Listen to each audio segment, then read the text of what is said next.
What is good, MexitPlanners? Thank you for joining me for another edition of the Story Couch. Today, I have my good friend Jenita Lawal with me, and we're gonna share her story with you today and tell you about all the things she's involved in and that she's created since she's been here in Merida. It's a beautiful story. I think you guys will enjoy it. Let's get it. So the story of how we met Jenita was a really interesting one. It was one that you guys, if you're moving to Merida or moving to Mexico, you're gonna have to kind of embrace this mindset, right? Which was just get out there and do the daggone thing. Just say yes to the opportunities, because in 2019, I was invited to a surprise birthday party of a guy named Veron, who I had never met. And I was invited by his brother, Owen, who I had never met.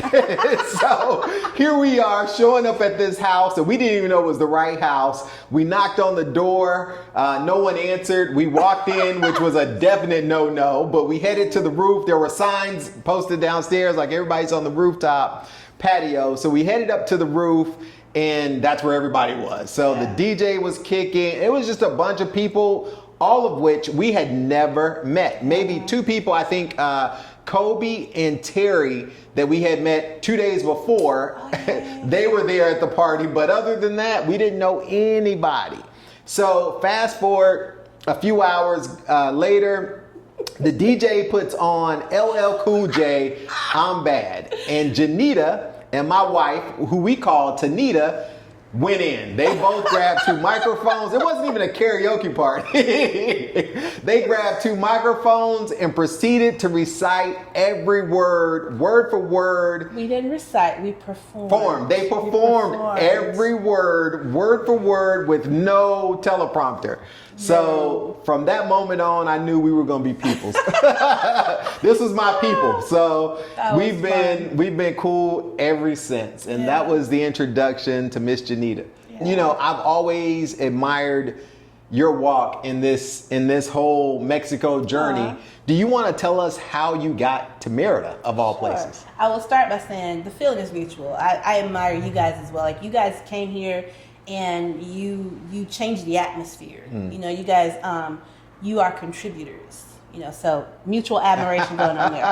I didn't get my passport till I was 38. Okay. So I tell people that I wasn't one of those who, like, you know, traveled internationally growing up. I got my passport at 38, and for my 40th birthday, I wanted to travel. And I went to Google flights, and they have an explore option. So I put in my dates and Nashville, because I was living in Nashville, and it showed me the world. And for $279, there was a flight. It was like $269, $279. There was a flight to this place called Merida. Okay. In Mexico. I'd never been to Mexico. I never heard of Merida, but I liked that price. Okay. And so I started researching, and I actually ended up, I think I bought a ticket that was $3-something, but it had a 5-hour layover in Mexico City. Okay. Because the kind of traveler I am, I'm getting 2 for 1. Yeah, no doubt. So I booked it. I booked an Airbnb. A friend of mine was like, I'm going with you. So we got here, and I won't lie, my first impression was, wah, wah, wah. Because all I'd ever really seen of Mexico was on Price is Right. And they're like, you want a trip to Acapulco? Acapulco. And it's all this like resort stuff. And I get in this little dinky place. I'm just like, okay. And we stayed over in Garcia Jimenez, which is now one of my favorite neighborhoods. But by the end of our trip, I was in love. Like, I knew I would move here. And I remember the exact moment. It's Paseo de Montejo, where Fiesta Americana is. Yes. And there's this little Informacion tourist booth. Office. Yep. So I was sitting there in one of the courting chairs, and there was a protest. And, you know, people, rah, rah, rah, something, something, yeah, walking by. And I'm like freaking out. My American self was like, oh my God, they're going to have to fly me out, you know. And they finished, and the police like put the little barricades up, and then the Bisa Cruta started. Yeah. It was the most peaceful thing. The most peaceful protest.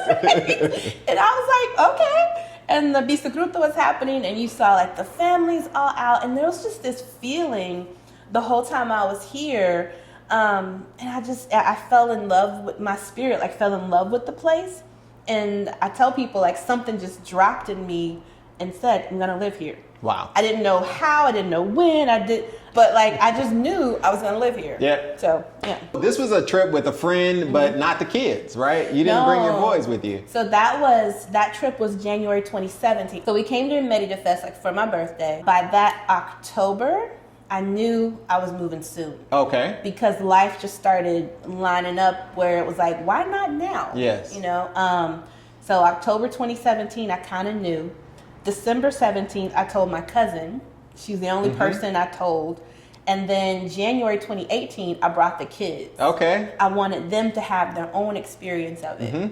When we came, we did normal stuff. Like we went to Anamaya, the zoo. Yeah. I took them to a school. So we got to like tour school. We got lost in Alta Brisa, which felt like we were in Miramar, Florida. I swear it felt like I was, because all the houses looked the same. So they got their own experience here.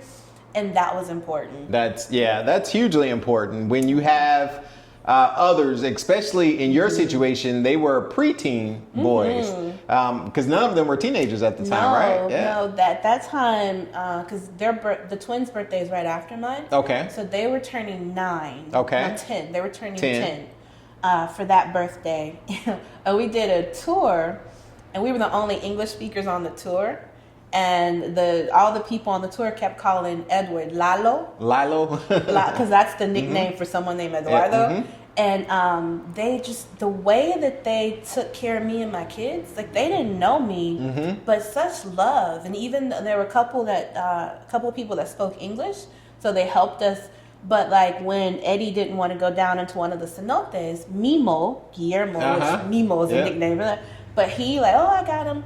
And like just the care and the love, so just good feelings. That's awesome. They had great feelings, I had great feelings, and everybody was on board. And everybody cool. That's outstanding. So you arrived here in 2018 with your boys. You guys made the decision to move from Nashville, and it's been on and popping ever since, right? Yeah. And so tell me, how was your Spanish before you got here, and where are you in that journey right now?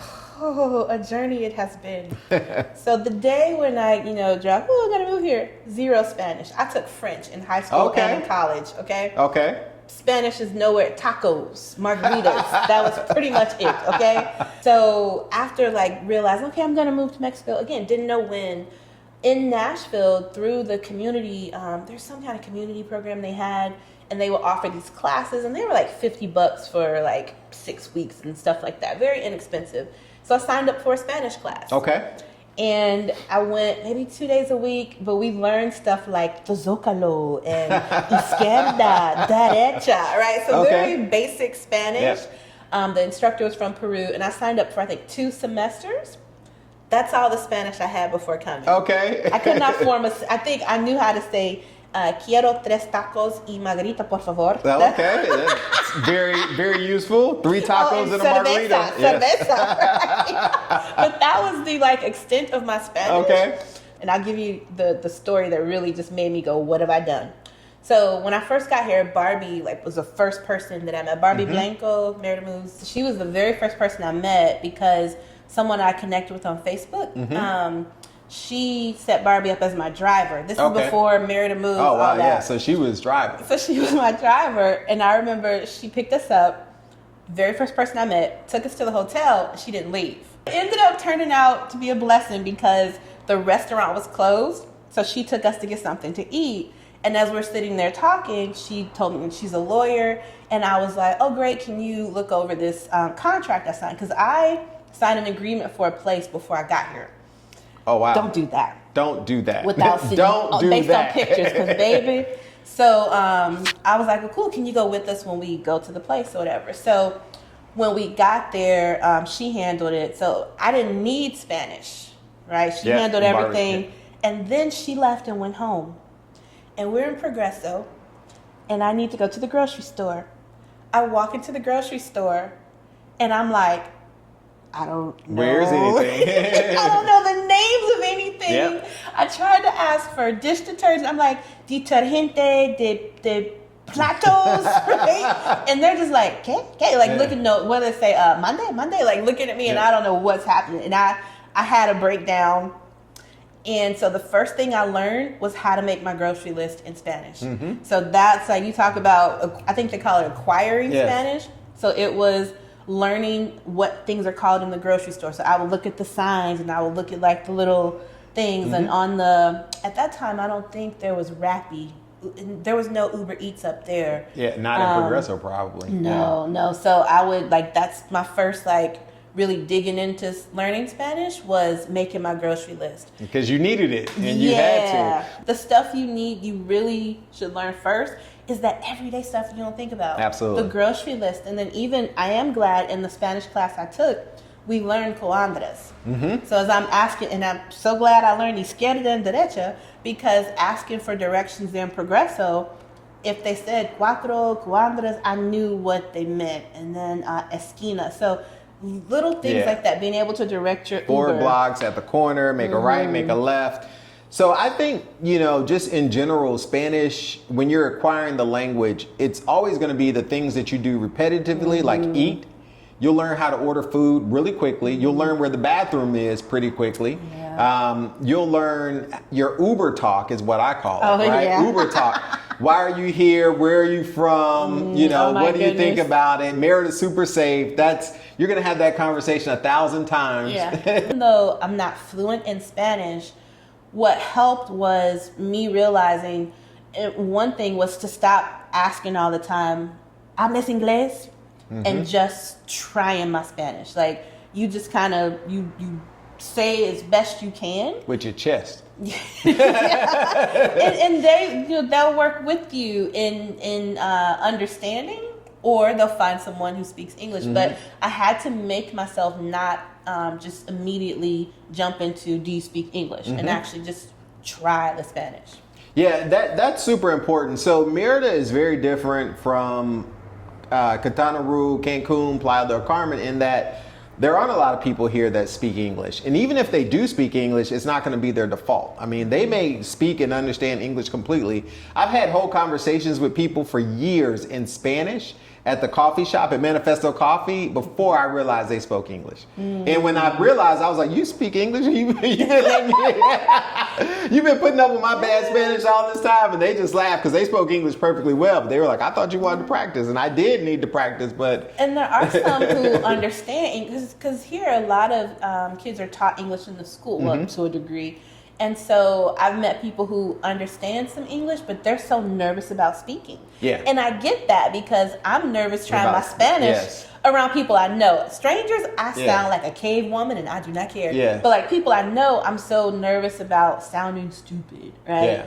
Yeah. So I found that some people, they know some English, but they're afraid to try. That's the number one thing with acquiring a language is just getting out of your ego, right? Getting out. There's not a single person on this planet that spoke a language perfectly the first time they uttered a word, right? There's not a single person. So everybody had that adjustment period until they got comfortable, and then they just started speaking the language. And so, as an adult, the biggest thing is just getting past your own ego and sounding, like a 2-year-old. You're going to have to sound like a 2-year-old, but eventually you'll sound like a 5-year-old, and eventually you'll sound fluent. The other thing, being an adult, I think, is being open to not knowing, like being okay with not knowing, because we think we know everything and we have to know. And I find that even working with my tutor now, because she'll explain something, and I'm like, that don't make sense. Well, it doesn't have to make sense to you. You just need to learn this. You know what I mean? So it's like being okay with not knowing and diving in anyway.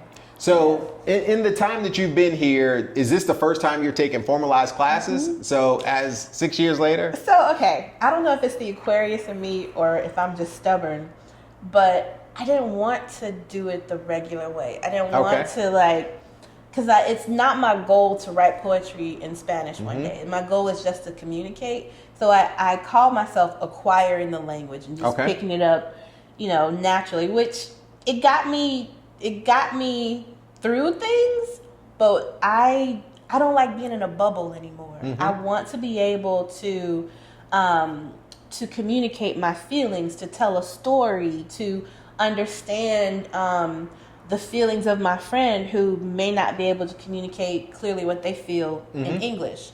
So the desire now to connect deeper is really what's driving it. Learning another language helps connect us to people. For sure. It's just another way of connecting. And like I said, for me, being here long enough, I no longer want to be in this bubble, because you can kind of exist in this bubble of not in the U.S., don't fully fit here, and I'll just, bob along.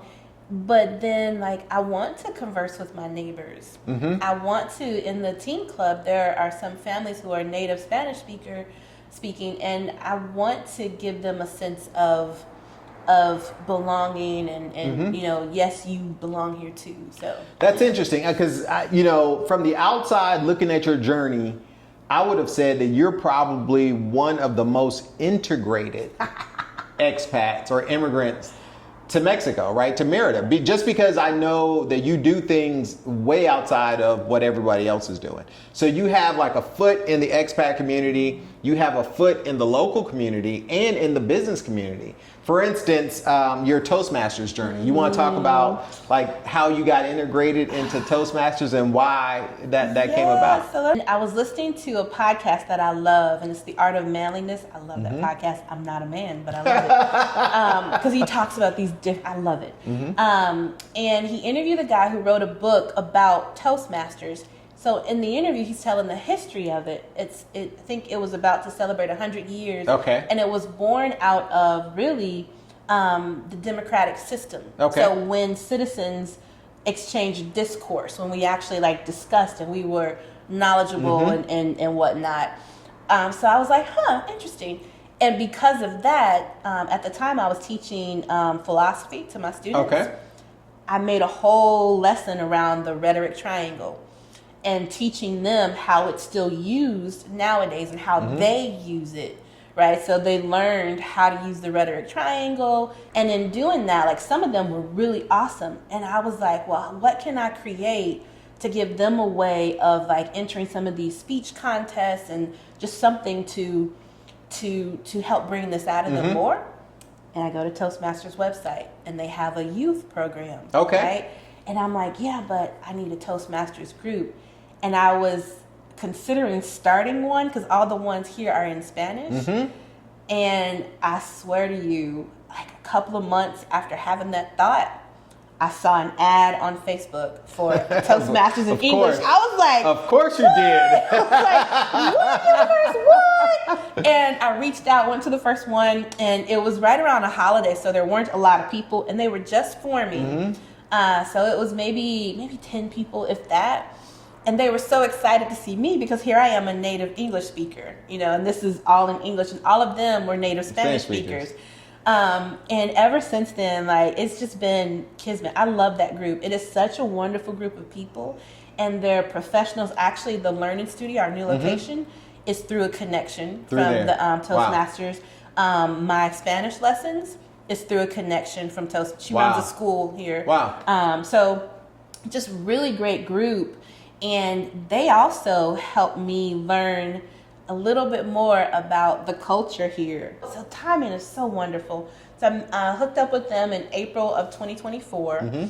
And then I've been with them for a while. We became an official group in September 2024. So we're officially like a Toastmasters club, like on the website and everything. And I'm so glad, like right after that same month, I got my first paid speaking gig. And actually 2 gigs in one. So I was, because they paid me for a panel discussion and then for a workshop. Yeah, so that was awesome. And I had a third speaking gig, unpaid, this past January. And full circle moment.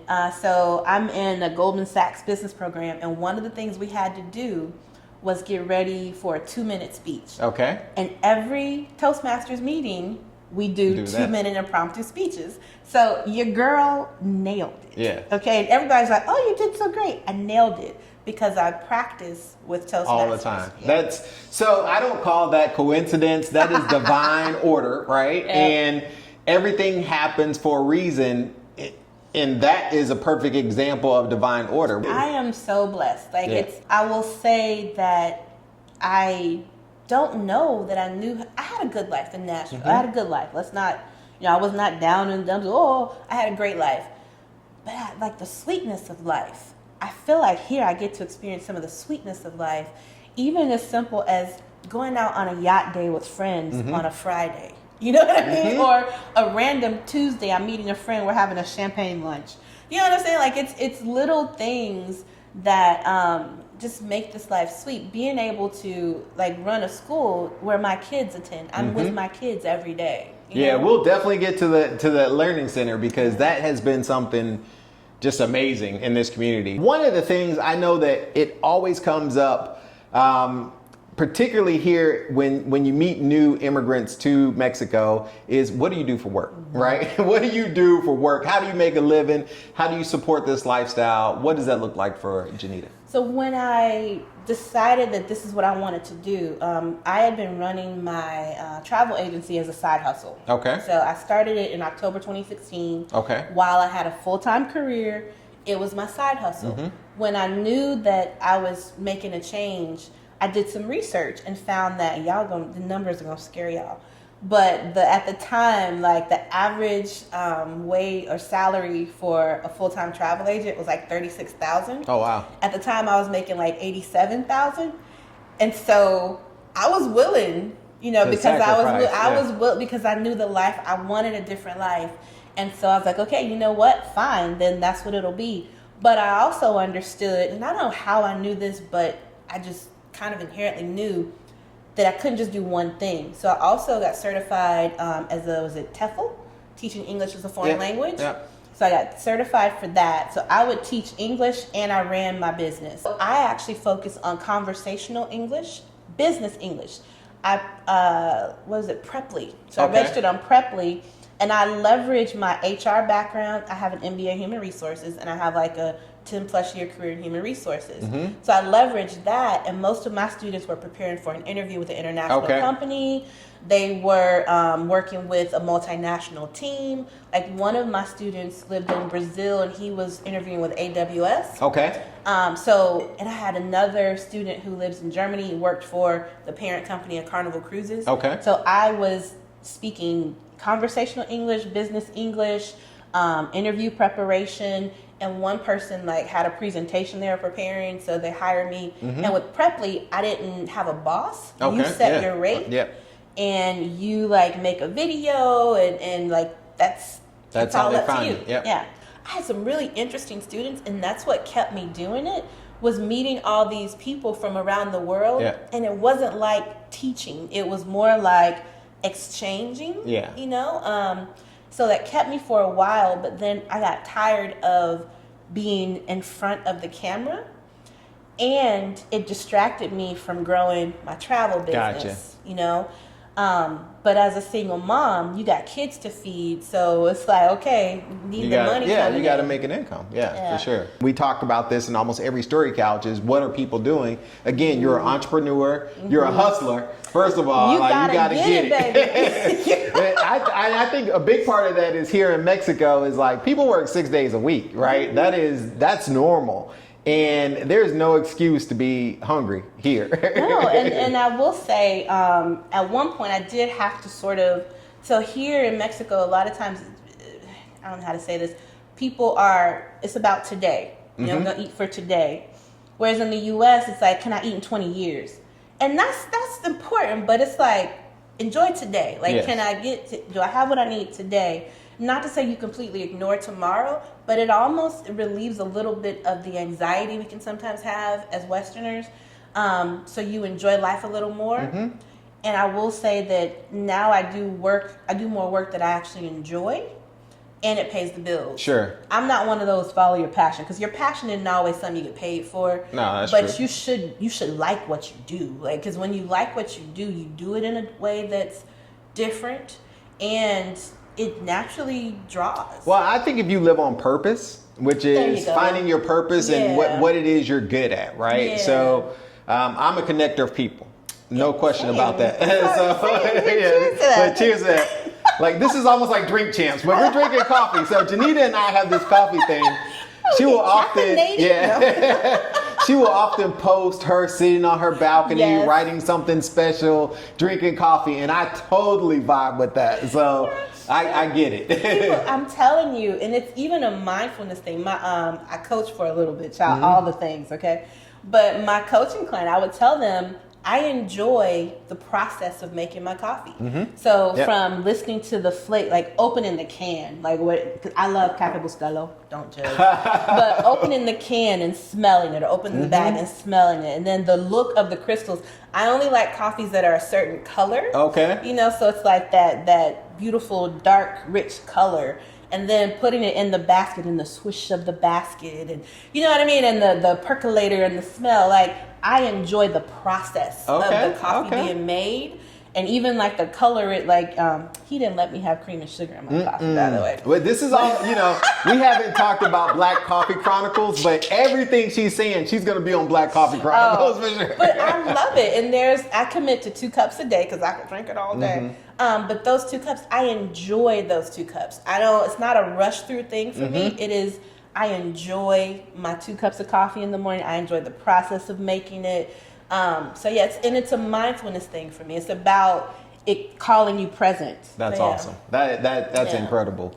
Yeah, our coffee passion is strong, and I was sharing with Jenita that I'm starting Black Coffee Chronicles. I think I've mentioned it on the channel before, but it's gonna happen pretty soon. So I'm already uploading videos there. My goal is to get videos pre-uploaded so I'm not having to stop doing this while I'm doing that. But definitely check it out, Black Coffee Chronicles. You can subscribe right now if you're interested in the whole culture and the story behind every cup. So that's my plug for Black Coffee Chronicles. And actually, you help me have more appreciation for coffee itself. Right? Like, I enjoy a cup of coffee, but I never really looked at like the different types of coffee, and he got me to have my first cup of black coffee. Hey, I still pulled out my cream and sugar.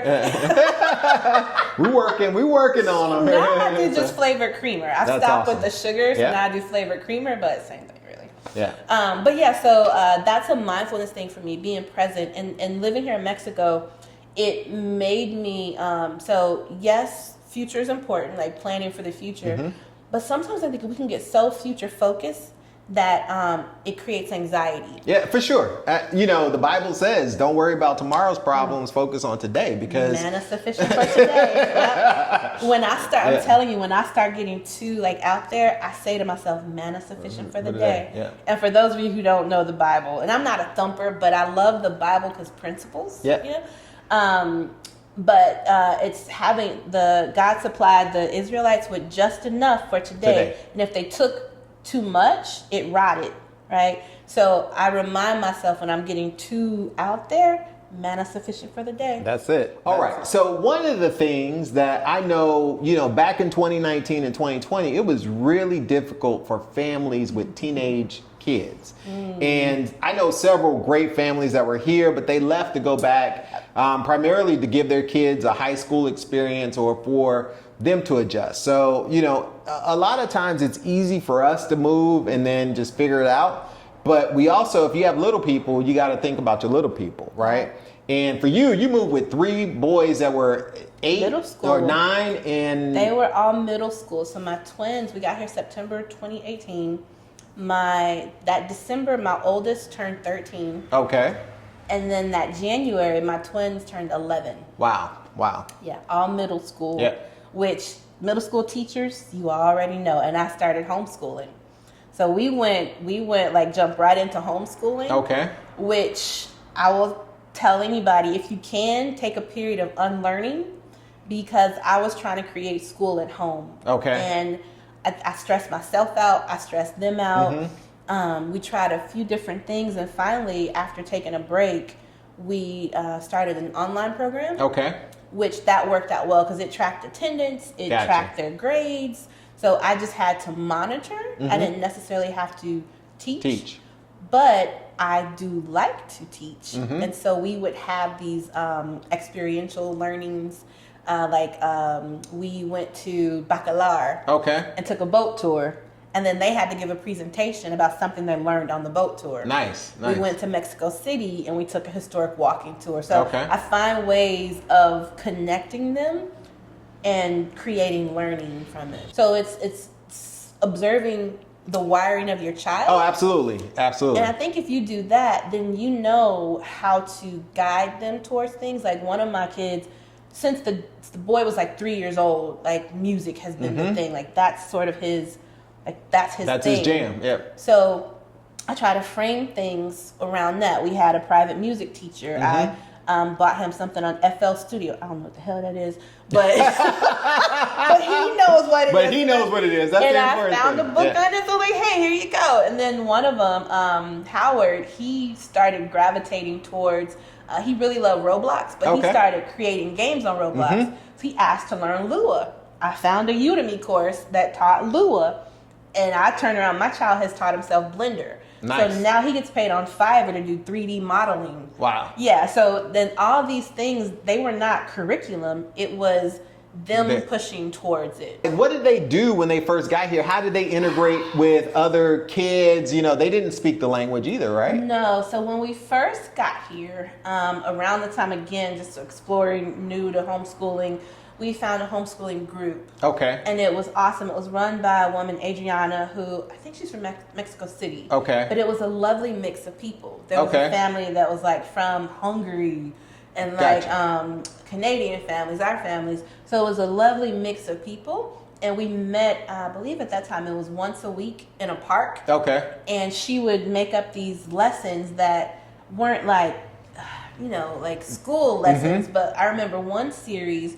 was how does money come into my house? And so it's like talking to your parents about what their jobs are, and then talking like how can you make money and things like that. Another was doing things with your hands. So they learned like small mechanics and making jewelry.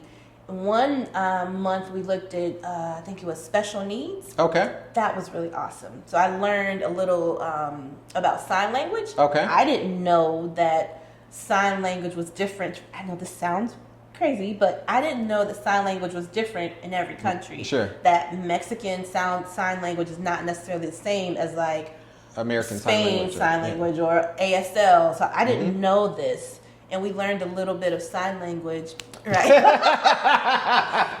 And we went to this this center for I don't remember. I think it's kids with like MS and other ailments or conditions. For Children's Day, and it was such a beautiful Here in Merida? Here in Merida. Oh, wow. And it was such a beautiful experience. Then the pandemic hits and the world stops and no one really wants to meet in person. Yeah. My twins became teenagers through the pandemic. I attended a conference, and one of the things that the leader of the conference said was, your growth is limited without community. And he challenged us to either go and become part of a community or go start a community. Interesting. And around the same time, talking to my son, he said he felt like his life was on a loop. He didn't have anything to look forward to. And that hurt my heart for him. So I started thinking, what can I do in my circle of influence to change this for him? And around the same time, some people were leaving because their teenagers were not having a good time. Yeah. So I talked to Dana, and I was like, here's my idea. What do you think? And she was all about it. And at first it was just boys, because I went and bought the domain TTBOM, Teen Tween Boys of Merida. TTBOM. TTBOM. Okay. But then she was like, well, some parents of girls are asking me, blah, blah, blah. And I was like, well, yeah, I think that'd be okay with girls. So I got blah, blah, blah. And some kind of way we landed on Merida Teens Club, which does not sound very creative, but you know, it works. And I went and bought the domain meridateens.club because it was cheaper. And I was like, okay, we're gonna kick everybody out of the WhatsApp group and sort of start over. And we wanted to know who's in the group, because with a lot of the WhatsApp groups, it's like, who is this? What is that? And number? Working with kids, like, I want to know who the parent. Like, you want to have some security. Yeah. So we created like a quick policy and just a short form, and we set some standards, like they have to live here at least 6 months, because one thing we noticed is part of this life, and you probably feel this, people can be very transitional. Oh, very. Yeah, it's really tough when you meet great people and then they leave. Yeah. It's just hard. It's hard, especially for me. I'm not quick to adopt somebody, but when I adopt you and you leave, and it's like, man, that sucks. So we set, one of the rules is you have to live here at least 6 months, because there are snowbirds who for sure. live here part year. So at least 6 months of the year you have to live here. At first it was 12 through 18, and then we realized 12-year-olds are a little sketchy. So now they still figuring out life. Look, we can't do that. Yeah. So now it's 13 through 18, and just like no bullying, like that kind of stuff. Mm-hmm. And we explain to everybody, hey, leave, but then go do this form, we'll put you back in. So we have a very simple process of you go fill out the quick form. Mm-hmm. I may email you to ask a couple questions just to make sure, because people will do it and they don't live here. Mm-hmm. And it's not that kind of group. Yeah. You know, this is for, like, we actually are living life here. Yeah. You know? Yeah. And then once you do that, we add you to the WhatsApp group. We communicate through the parents. We ended up adding a teen chat group, and these little people, honey, I wake up to like 200 messages sometimes. Oh my goodness. They're going back and forth. Oh my gosh. But they're all really great kids. Mm-hmm. So anyway, so we basically through WhatsApp, and we set some recurring things. I committed to do certain things. Mm-hmm. Like I knew that it would take some sacrifice. And so every Friday I was at the library and I was the person doing the meetup. We had like 2 different mom meetups. One was an ice cream social, mm-hmm. and one was like bowling, I think. And then Dana's like game master. So she, like, game night was always Dana. Mm-hmm. And for a minute, Coy, yeah, I know. Yeah, we did a really fun kickball Hate game. To see them. Yeah, but so it was that simple. We set up some recurring things, and then we ended up having a costume party. That was so much fun. And the first admins of that group, Clarissa, me, Dana, Asata, and Makaya, I think mm-hmm. you know them. So we were the 5 admins. We had such a great time, and the kids had a great time. So that became an annual thing. And because I love posadas, that became an annual thing. Although we call it the holiday gathering, because people at Posada, what is that? So, and now this weekend is another annual event, right? Yeah, which when Asata, I think it was Asata first said, hey, we should have a formal dance. And I was like, I don't want no formal, because I'm not that girl. And I'm like, look at like dress clothes. I don't want to do that, blah, blah, blah. But the rest of them are like, no, that'll be fun. So I was like, okay, let's try it. I can admit when I'm wrong. I can admit when I'm wrong, because the kids have loved it since day one. And like they're really excited about it this year. It's our 3rd one. So this is the 3rd spring formal? It's the 3rd spring formal. Kind of like the prom for the kids? It is. It really, and for a lot of them, prom is not a thing here in Mexico, mm-hmm. to my understanding. So it is their only chance to have a bit of normalcy. What I've learned is that they don't recognize a lot of times how extraordinary a life they live. They just want to be normal. They want to do what they've read about or seen or heard or whatever. Yeah. And that's really like one of my sons, that's his only reason for wanting to go to a conventional school, because he wants to look like mm-hmm. everyone else, to do what they're doing. So having this event gives them like a prom-like experience. Is it a mix of like local kids mm-hmm. or is it just expat kids? What is the... No, and that was very intentional. It is not just for expats. Although, of course, we have majority expat kids, expat/immigrant kids. Mm-hmm. But we do have members who are Mexican nationals. Nice. And I love to see everyone participate, because the whole thing is creating community connection and belonging. Okay. And that's important for us to model, especially what's going on right now. So I love looking at our group and seeing how they are modeling what we could be in this world. Nice. So, Spring formal is super exciting.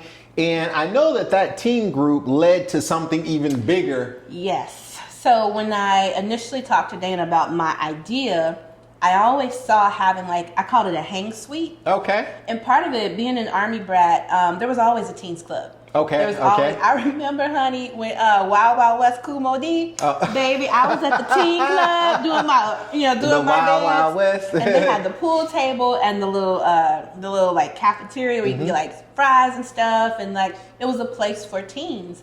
So I always envisioned having like a hang suite, or we ended up calling it the clubhouse. But I didn't push it because we were just starting, and it was out there like as an idea. So I remember for one of the mall meetups, I went to Chili's before the meeting. Okay. And I was sitting there doing something, and one of the moms reached out to me and was like, "Hey, I need to transition. Would you be interested in renting my space?" Oh, wow. And I was like, I didn't say no, because I think at that time I had human design, and I learned that I need to respond to things. So I was like, let me sit with this. And I just kind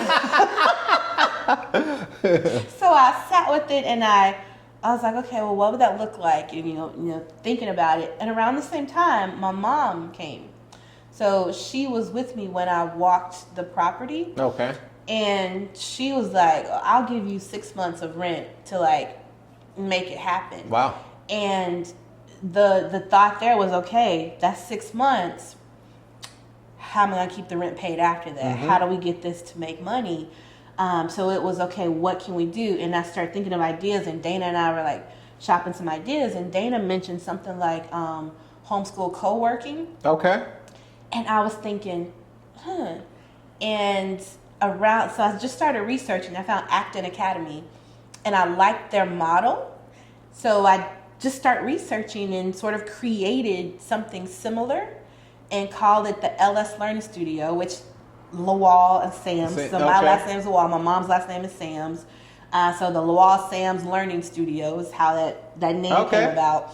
And at the time, I had interns. Well, they weren't interns. They were my mentees, because I'm a mentor through a program here.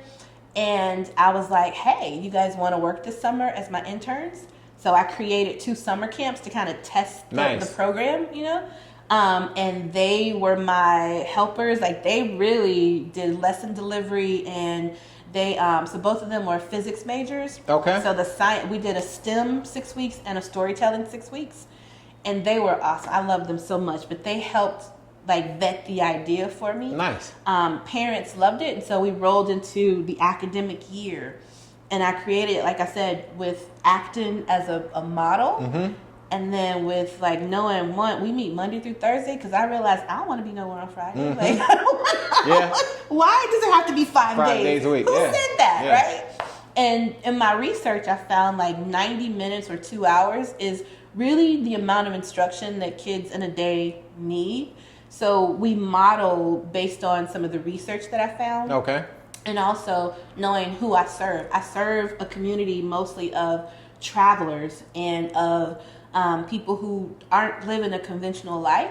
So we meet 6 weeks, and then we have at least a 1 week break. So if you want to travel, like, you don't have to worry about missing it. And our core curriculum is online. So wherever you are, you can do it online.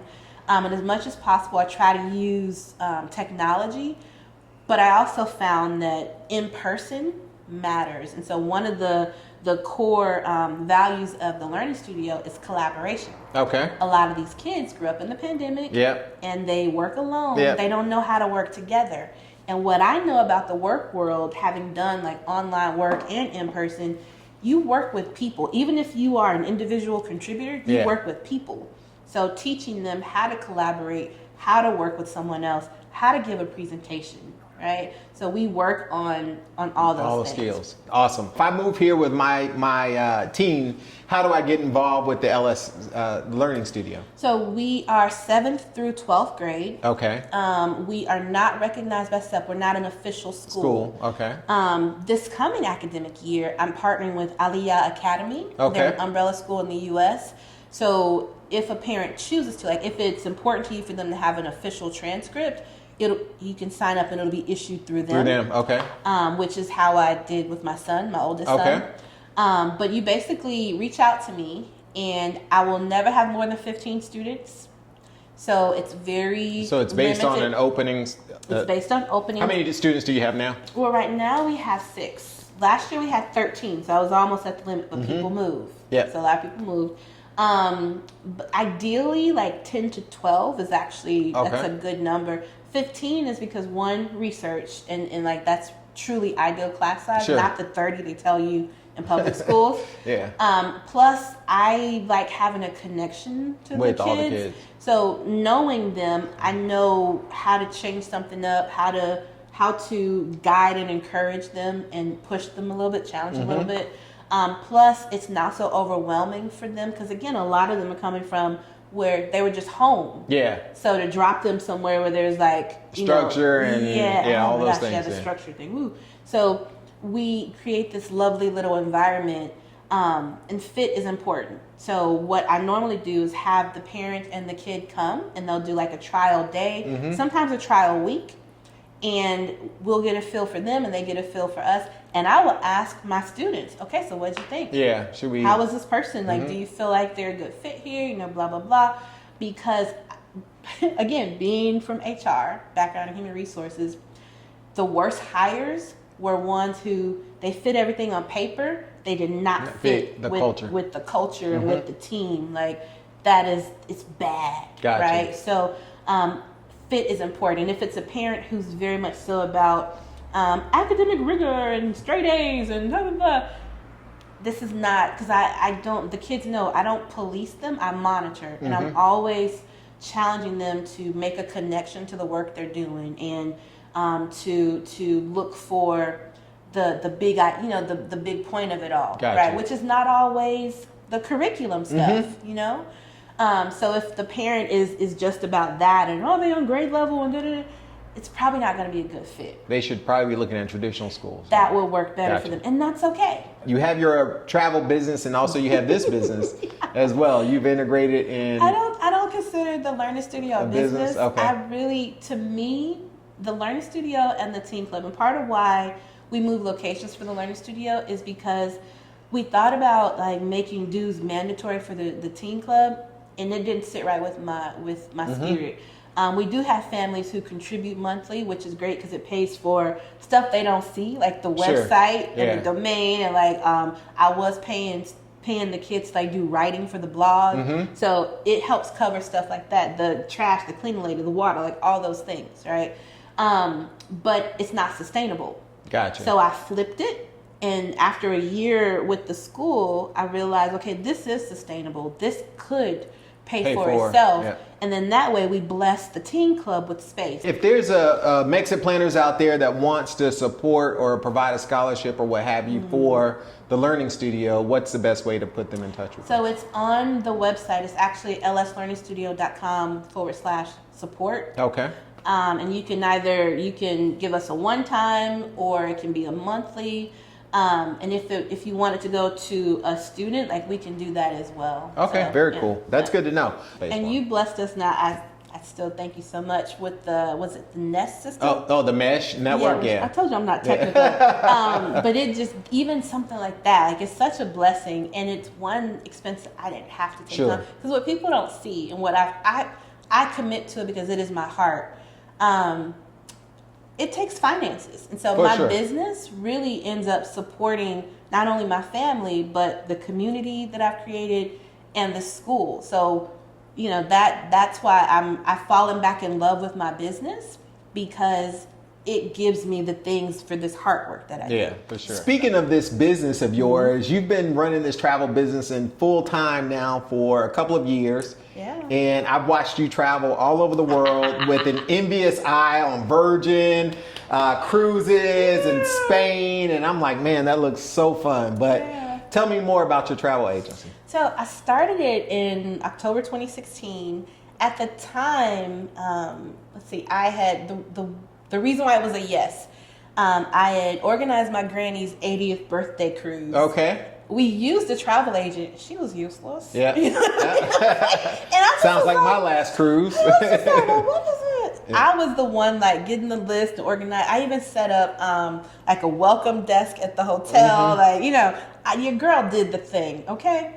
And I was like, okay, I kind of like this. At the same time, I actually worked for a group who we were, have you ever heard of like Army Lodging? We were the company that won the privatized contract for that. Okay. So at the time, I was a team admin. I was managing travel for my team, for my 3 executives. Oh, wow. And I was the person organizing the quarterly, we met quarterly with the Army. Yeah. So I was the one negotiating hotel contracts and the F&B, So you were doing it anyway. Yeah. I was in that world and I realized, I like this. I could do this. So when someone out of the blue, I think Facebook was listening again, because out of the blue, someone DM'd me, would you be interested in the career in travel? And I just said yes. I didn't research her. It's probably a bad idea. I didn't research her or any of that. I just said yes, right? And I signed up. Well, come to find out, it was with an MLM type thing. Yeah. So I didn't love them, but I loved the business. Gotcha. And because I had some experience, I was actually already training people. I came up with this whole that's how I created a whole training deck and trained new agents. I've always loved the travel part of it and the helping clients realize their vision part of it. But some of the other parts of running a business I don't love. Like I tell people, I'm an entrepreneur because I love freedom and autonomy, not because I love the work that comes with being an entrepreneur. Nice. Because that's a lot of work. Yeah, no, you have to do everything, right? Yeah, you have to do everything. So twice I've tried to give up my business. I even started a whole new business thinking I would move into that and give someone else my travel business. I even trained a guy to take over my list. But I kept coming back to travel. It kept coming back. And I'm thankful because this year, actually last year, around that September time, with the speaking engagement and all that, I applied for Goldman Sachs 1 Million Black Women Black in Business program. I've been following them out of the pandemic. If you remember all the social unrest and all these programs came up, and some of them were very performative and didn't last. But this one, it was lasting. And I was always getting their emails. And when the email came, I almost deleted it. Because I was just thinking, oh, my baby business, you know. And just something was like, no, make them tell you no. Make them say no, right? So I was like, okay, fine. So I filled it out and, turned it in. And I think around October, I was notified that I was up for a final interview. And I was like, what? And so we did the finalist interview. I think mine was November 7th or something. And they said we'd find out in January. Well, you know who comes in office in January. And that first executive order about the DEI. Yeah. So I'm thinking, they're not going to do. Yeah. So I'm just like, okay, well, it was nice. Oh, well. And when they emailed and it was a go, it was the best feeling. So I went to orientation in March. Where was orientation? In Jersey City. Okay. Yeah, Jersey City, New Jersey. And it was amazing. Goldman Sachs is not playing. They did not come to play. Okay? Everything was done with such care and thought. And this being in this room with, I think my cohort is 300. Oh, wow. Sahi, I should know her name, Pompey. I think it's Pompey. But she's 4th in line at Goldman Sachs, right? She's like, you guys were hand selected out of thousands of applications. That's awesome. When she said that, I broke down crying at the table because you again, I'm thinking, oh, my little baby business, but to know that I was selected out of thousands of applications. Yeah. This is important. And this program, I'm falling back in love with my business again. So I can imagine. Yeah, no, that's a huge accomplishment to be recognized by Goldman Sachs, first of all, and then to just put yourself out there to take a chance, right? Yeah. I like your thing. Let them say no. Let them tell me no. Yeah. I like that. I always tell everybody, encouraging everyone else, and it's my coaching myself, girl, yeah. That's awesome. All right, if you like this type of conversation on the Story Couch, do me a huge favor and just hit the like button. I really appreciate it. It also helps the algorithm spread this to other people that need to hear stories of immigrants to Mexico. So thank you so much.